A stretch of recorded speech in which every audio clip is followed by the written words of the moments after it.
This is the beginning of a new series called Ryan's Success Series, where I'm going to be sharing tips on very specific things, and they're going to be put into a playlist on YouTube so you can watch them in different steps and kind of watch through all of them. So I have all my tips in one place. Today, what we're going to be talking about is confidence and how exactly, specifically, to build confidence. A lot of people in this world struggle from a lack of self-confidence, and it really inhibits you in so many different ways. And I've found in my personal life that rewiring how I think about confidence and just how I do my everyday situation and just what I'm doing has truly changed everything for me. So I'm trying to share the exact tips that I use to help you accomplish that as well. So really confidence comes from, belief in the beginning, right? You have to be confident in yourself. But a lot of people will just end it there and tell you that, oh, you should just try to think more confidently. But I'm going to break it to you. The hard truth is just thinking about it is not going to do anything, because you know that deep down you haven't changed anything. Your mind is still your mind. Just because you try to think a little differently, you still know that you're stuck in the same situation. You still have the same bad habits. You still have the same issues that you had before. And so just changing your mindset isn't going to be the solution. So many gurus, so many people out there try to just tell you that you can think differently. And I'm going to tell you from my personal experience that does not work. But what does work is understanding what creates this belief in the first place. Why do you have such low confidence right now? Well, let's think about it. What has led you up to this point? What kind of actions have you taken before this that has led to your low self-confidence? Why do you have low self-confidence? Let's just try to think about things in your life that you have done or that have happened to you that have caused you to be where you currently are. Take a minute to just think about that. Pause the video if you need to. But I'm gonna really focus on this action part because this is the most important thing, and it's something that you can do. And by actually doing something, it will monumentally help your confidence compared to just thinking and try to think a little differently. That's not gonna do anything. Because in order to build unshakable confidence, the only way you're gonna accomplish that is by focusing on the action part. So what does this circle say? It says, okay, you have belief, then you have action, then you have results, and that leads to a stronger belief. So this is like a positive cycle, also called a flywheel, right? Where it just continues to grow itself. But what is the backside of this? There's actually also a negative cycle. If you have low belief, you take action and you see the bad results, and that leads you to inhibit your low belief. Your self-confidence just keeps plummeting and plummeting. And I would like to imagine that you aren't in this situation, but to be honest, you're either in a positive loop or a negative loop. This loop exists for everybody, and it's either positive or negative. So you need to ask yourself quite seriously, am I in this positive loop where things are getting better and I'm actually growing more confident as I do more things, or am I growing less confident as I do more things? And so this all comes back to action, right? Taking certain actions and actually putting yourself out there and doing that time and time again. Why is that going to work? Now you might be like, Ryan, I'm just gonna fail, and if I fail, that's gonna lead to issues with my self-confidence. That's a topic for another video that I will address. But the main thing is that if you take action and you keep trying sincerely, time and time again, eventually you will have that time when things do work out. So let's use public speaking as an example. A lot of times public speaking just sucks. Nobody likes it, everybody hates it. And also a lot of people have low self-confidence because they think that I'm a bad public speaker. Why are they a bad public speaker? Because they've never practiced it. And so by not practicing, they kind of are in this cycle of each time they give a speech, what happens is they don't do well, and that reinforces their belief that they're a bad public speaker, and it lowers their confidence. How do we break that? Well, now let's try to intentionally take action to try to improve our public speaking.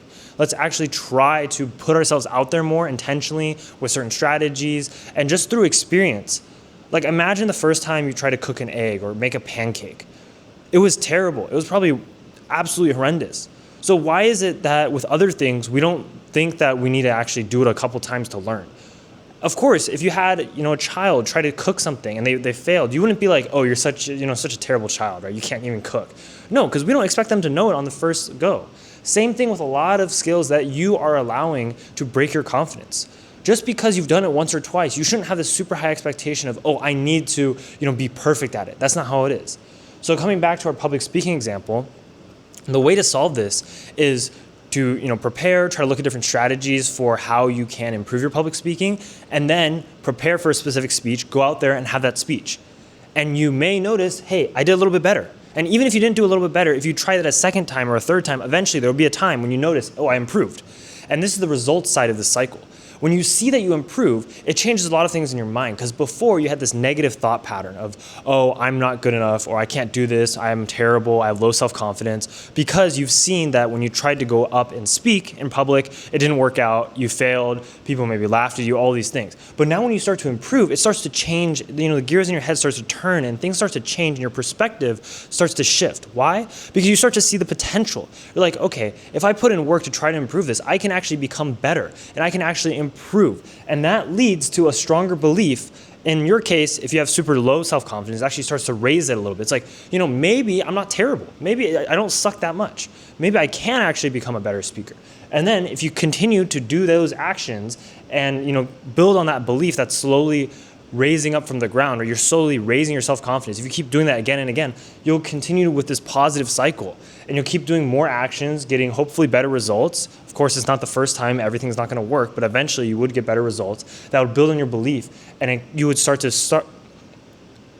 begin this positive cycle, right? Instead of having the negative cycle. So I think for a lot of you, you may be wondering, okay, how do I get to that positive cycle? How do I get to that positive cycle?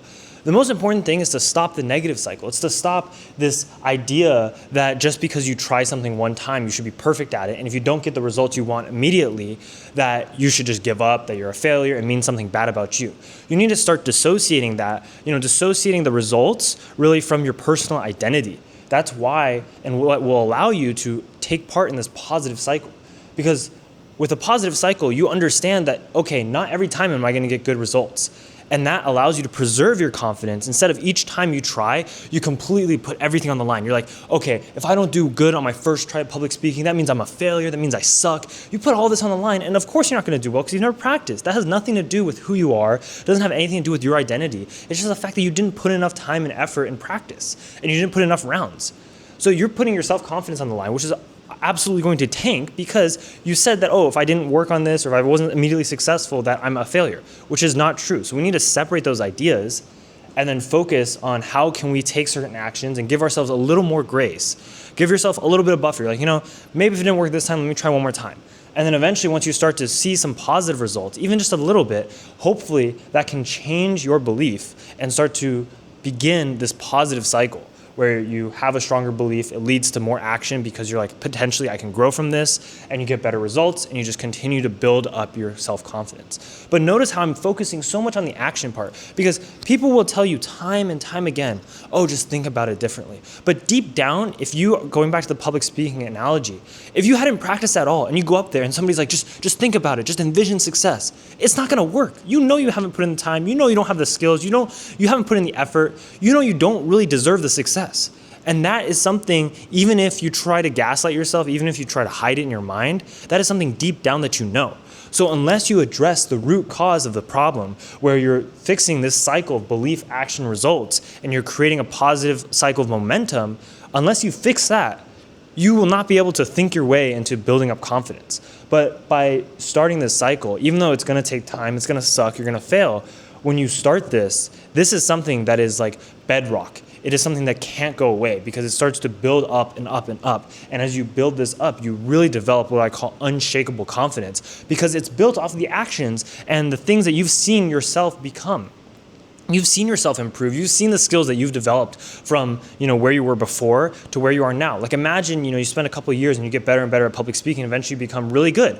You know where you started. And now the fact that you know that you can go from a really low, poor position, where it sucks and everything and you're terrible, to a really amazing position because you put in the work, that is the type of action that builds unshakable confidence that you can then apply to other parts of your life.